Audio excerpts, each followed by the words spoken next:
And now you have DiJonai Carrington threatening to sue.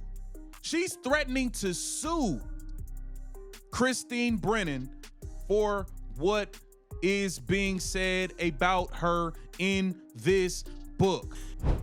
The Christine Brennan book is coming out tomorrow, and I'm just gonna say it. It's gonna change the WNBA as we know it. The Christine Brennan book. The WNBA is on the verge of a full-blown media meltdown, and DiJonai Carrington just lit the fuse. Her defamation threats against legendary journalist Christine Brennan have ignited a firestorm that's exposing deep cracks in the foundation of the league. But here's the kicker. The book that's supposedly defaming her, it hasn't even hit shelves yet. This isn't just a story about an athlete and a journalist. It's a story about paranoia, power, and a league teetering between progress and self-destruction. And when Brennan's book drops tomorrow, the WNBA will never be the same. Stay locked in, because what you're about to hear will blow your mind. And if you want to stay ahead of the chaos, don't forget to like and subscribe to Spotlight WNBA, because tomorrow everything changes. And DiJonai has to go and pull a DiJonai. And obviously, if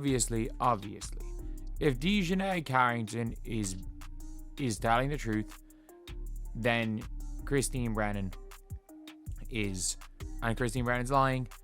I hope that she goes and lawyers up. I hope she goes and lawyers up and gets whatever massive payout she gets from Christine Brennan. That is a big if. It all started with one moment, a WNBA game, a swat, a finger to the eye. DiJonai Carrington poked Caitlin Clark in the face during live action, and just like that, the internet exploded. Fans erupted. Social media turned into a battleground. And instead of clarity, what followed was deflection, denial, and eventually detonation. In the post-game scrum, veteran journalist Christine Brennan asked the question everyone else was already thinking. Did you mean to hit her in the eye? That's it. No yelling, no accusation, just journalism 101. Carrington seemed stunned by the question, insisting it wasn't intentional. I don't even know why I would intend to hit anybody in the eye. That doesn't even make sense to me. She followed with, I didn't know I hit her, actually, but the tone shifted fast. What should have been a routine exchange lit the match for one of the most bizarre player-media battles in recent WNBA history.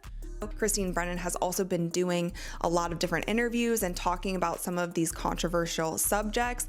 But in today's video, I do want to talk about the article that was released by CNN. It's entitled The Behind the Scenes Story of a WNBA Controversy, Caitlin Clark, DiJonai Carrington, and a Journalist's Questions. And this is the excerpt in the book where we talk about the controversy surrounding the eye poke saga, where DiJonai Carrington poked Caitlin Clark in the eye. The entire internet was up in an uproar. What came next was something no one expected, not even Brennan.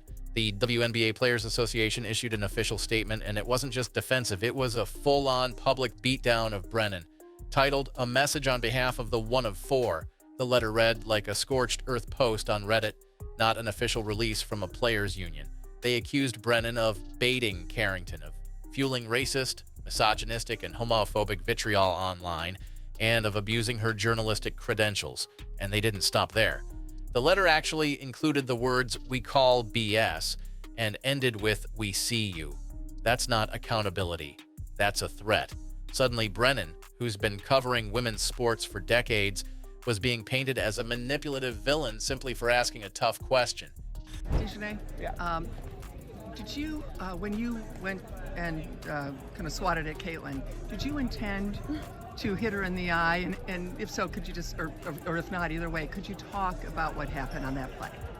I don't even know why I would intend to hit anybody in the eye. That doesn't even make sense to me. But no, I didn't. I didn't know I hit her, actually. I was trying to make a play on the ball, and I guess I followed through and I hit her. So obviously it's never intentional. That's not even like the type of player that I am. Later on in the game, they caught you guys laughing about it?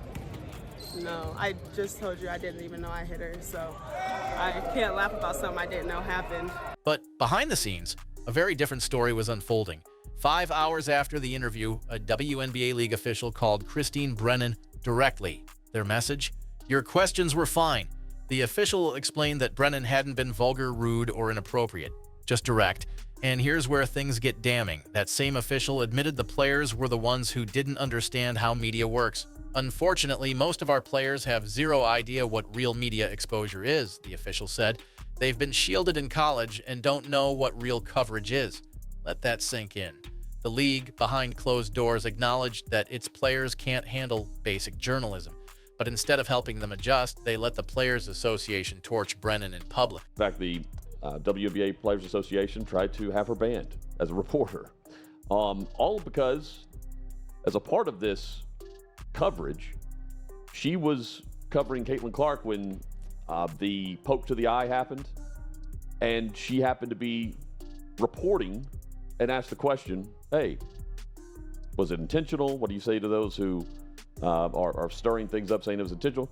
And apparently, Chad, that in an excerpt that has been released from the book, that is stirring the pot.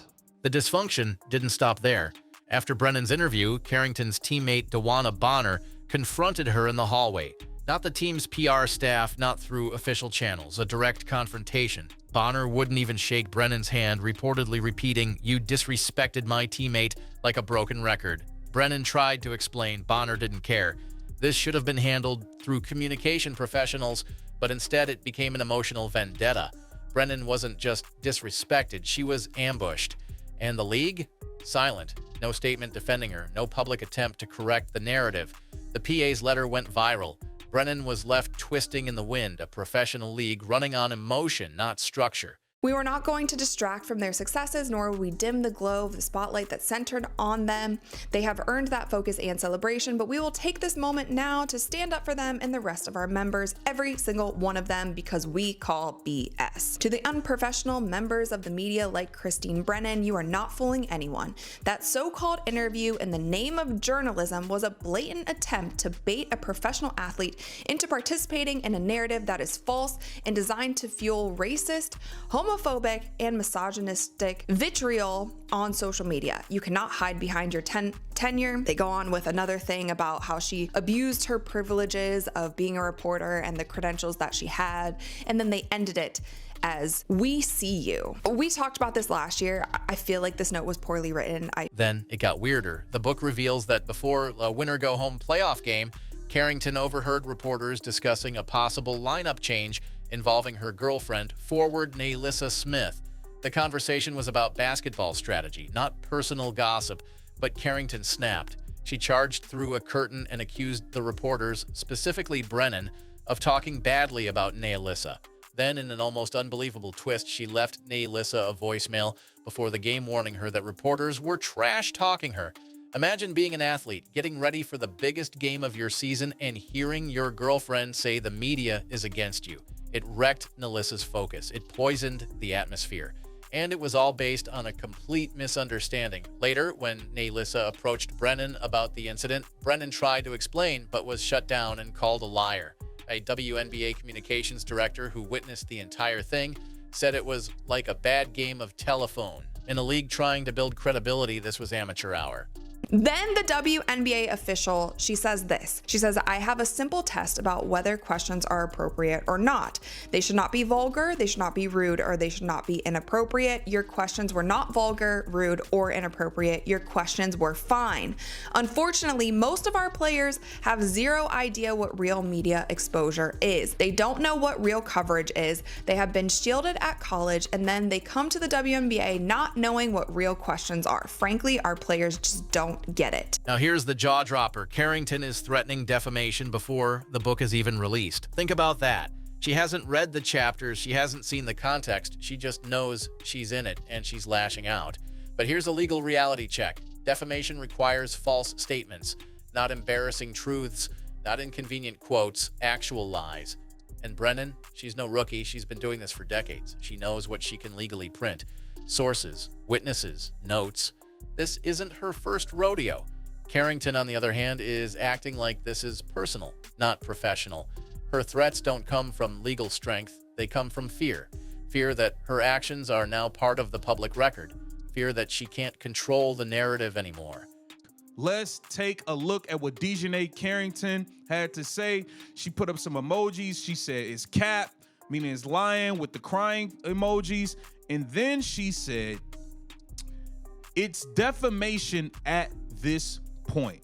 And what she is referring to is things that are written in the book by one Christine Brennan. It is getting crazy, y'all. The WNBA is facing a leadership crisis. The league says one thing privately. The Players Association says another publicly. Brennan is caught in the crossfire. And fans are losing respect. The official who called Brennan even admitted the players just don't get it. But instead of training them to handle media responsibly, the league lets them run wild. The result? Chaos. Public trust erodes. Sponsors get nervous, journalists back away, and the players, instead of learning, double down. When Brennan was asked about the situation, she stayed composed, professional, focused on facts. Meanwhile, the union's response? Emotional, personal, unhinged. "We see you" isn't a statement, it's a threat, and in the court of public opinion, threats don't win. Christine Brennan said that 5 hours later, a WNBA official called me in my hotel room. The official had been informed by the Connecticut Sun PR staff about my questions to Carrington and Bonner's response. The league official told me that the Sun PR people had told Carrington that she should not have gone to a teammate to confront a credentialed reporter, but rather should have gone to the PR people who could have handled the situation. Christine Brennan's book drops tomorrow, and it's not just Carrington who should be nervous. Sources say the book includes quotes from coaches, league officials, even Commissioner Kathy Engelbert. It reveals tweets from Cheryl Reeve that have already mysteriously been deleted, and if history is any guide, the backlash is just getting started. This was the WNBA's chance to learn from last season, to grow, to act like professionals, but instead they've gone full meltdown. Again, they've chosen drama over dialogue, emotion over maturity, and now the most important moment in league history is being overshadowed by petty feuds and media fights. Caitlin Clark is pulling record ratings. Fans are finally paying attention. This should be the league's golden age. But with every angry statement, every emotional outburst, and every baseless threat, the WNBA inches closer to blowing it all. The thing I don't get, Christine, is that in the case of Tiger and in the case of Jordan, the other players and the league around them, in Tiger's case, the PGA Tour, realized that a rising tide raises all boats and were incredibly supportive of Tiger and Jordan. With Caitlin, it seems like, for whatever reason, she's polarizing. Like she's been hit with more flagrant fouls than any player ever this year. They tried to come at you when you were writing a story and said, don't ask questions about why people don't like Caitlin Clark. But I'm going to ask you, Christine, why is she polarizing in your opinion? Why do people not embrace the phenomenon that is Caitlin Clark? DiJonai Carrington's defamation threats are just the appetizer. The real storm hits tomorrow when Christine Brennan's book explodes onto the scene. And when it does, the WNBA will be forced to look in the mirror. No more blaming the media. No more dodging questions. No more hiding behind victimhood. Because here's the truth. You don't get to grow the game without growing up first. And right now, the DNBA has a choice to make. Embrace accountability or collapse under the weight of its own dysfunction. The clock is ticking. If you want to stay ahead of the chaos, hit that like button, subscribe to Spotlight WNBA, and drop your thoughts in the comments. Do you think DJ Carrington has a case, or is this just damage control gone wild? Either way, tomorrow the WNBA changes forever.